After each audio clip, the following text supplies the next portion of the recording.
We are now going to speak with Stephen Cranbull. He joins me now. He's a teacher at Apalachee High School. Thank you so much for talking to us today. I'm really happy to see that you are safe right now, but I am really sorry to hear about this tragedy and the trauma that you're going to have to live with for the rest of your life.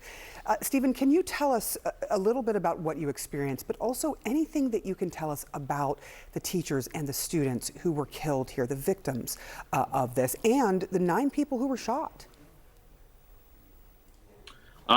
Well, first and foremost, thank you for your thoughts and your concerns. I really appreciate it, and this community appreciates it as well. The biggest thing I can say that response was very fast from our SROs, probably within a matter of, probably 120 seconds after gunfire, the SROs responded to the individual and made sure that he was put into custody. In regards to, some of the teachers and students that were involved, it's tough. They were very, very important members of our community. They made a difference. They were there for their students each and every day, and it's going to be very, very hard and difficult to move forward from that.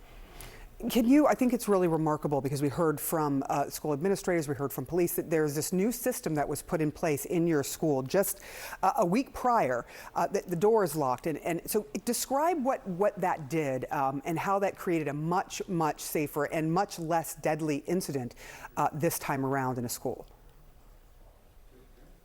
Yes, ma'am. So I believe the program is called Centerjex. Basically, every teacher has a little digital card on them where we can press a button where 4 presses gets our admin involved, and then 8 presses of the button gets law enforcement sent to the high school and alerts that there is a physical threat on campus. How important was it to have that in place? Not all schools have it, certainly. How important was this? Because you said that officers got there about 2 minutes, 120 seconds from the time of the initial shooting. Critical. I will tell you that I actually saw the lockdown initiate before I even heard gunshots. So I had time to prepare. Someone saw the threat even before he started to engage. So it's almost we knew before anything truly even happened, before lives were taken. So it's insane, the technology that we have access to, and we practice it quite a bit. With our administration, they've done a great job in preparing our staff in these kind of situations. And I just want to say God bless them for doing that and the hard work that they put into those scenarios. Yeah, this is such an incredibly different scenario than what we saw in Texas in Uvalde, where there were 77 minutes, where there was really no stopping this gunman. In your case, this happened so quickly. You have the technology in place. What would you like to say to members of Congress, to your lawmakers, to those that have some power to perhaps make some changes? What would you like to say to them about having to go through this? You go to school to learn, you go to school to teach, you go to school to make friends and to be a part of society. And every year, we're just at the beginning of the school year, here we are again, 4 people killed, 9 people injured, including students and teachers. Yes, ma'am. The way I look at it, from a very objective viewpoint, is that a lot of people are grieving right now. A lot of people, to express their grief, they want to cry, they want to hug their loved ones, they want to make sure that everyone's safe. However, I think it's appropriate that other people, their response in grieving is activism, that they want to make a positive change in their community, and whatever that might be. I hope that there is significant change throughout, hopefully to come in November, and I hope that more legislation can be done to hopefully prevent these situations and keep our children safe. It sounds like the school took matters into their own hands and really put in a system that worked, with the unfortunate and horrible realization that there are people who have been killed and injured, but it is very different from what has happened at other schools. Would you recommend this to other schools around the country? Yes, ma'am, without a doubt in my mind. I think this program that Apalachee instilled upon us at 100% saved lives without a doubt in my mind. I recommend it to any school district. Stephen Craneball, thank you so much for taking the time. I know you were grieving. I know you're going through it. And we just appreciate you coming on and letting the country know what it is that you and those in that school have gone through over the past 24 hours. Appreciate you. With us now is Georgia State Senator Emanuel Jones. He is the chair of the Safe Firearms Storage Committee, which is scheduled to meet this morning. Senator, thanks so much for being with us on that subject.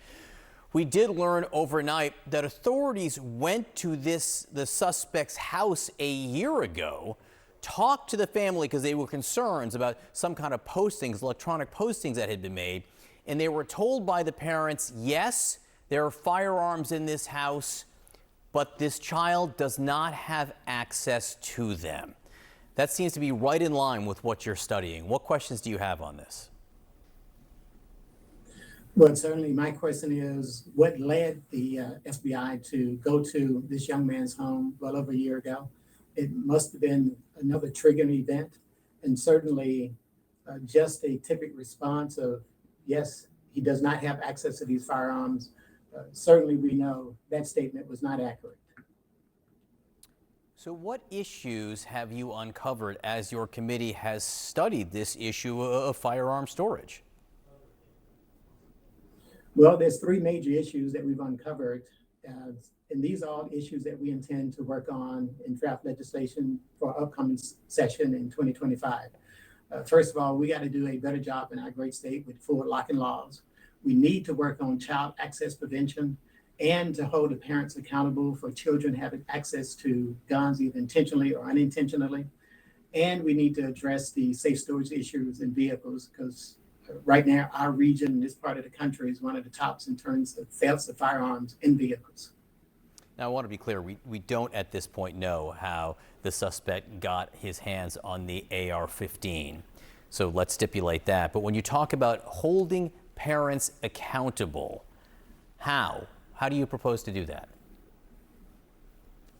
Well, there's several laws on the books with other states, and I have to bring your attention to the fact that Georgia is 8th in the nation, or should I say the 8th worst state in the nation in terms of these kind of preventable incidents. But there's other states out there who is comparable to us demographically, like Texas, whose numbers are less than half of what our rate is of these unintentional or deaths per 100,000 for kids.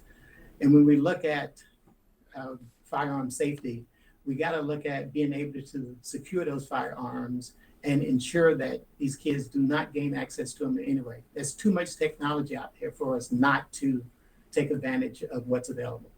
Now, I do understand that the Georgia House passed a bill, a bipartisan bill, that would have offered tax credits to gun owners who have secure storage devices, but it failed in the Senate. Is that right?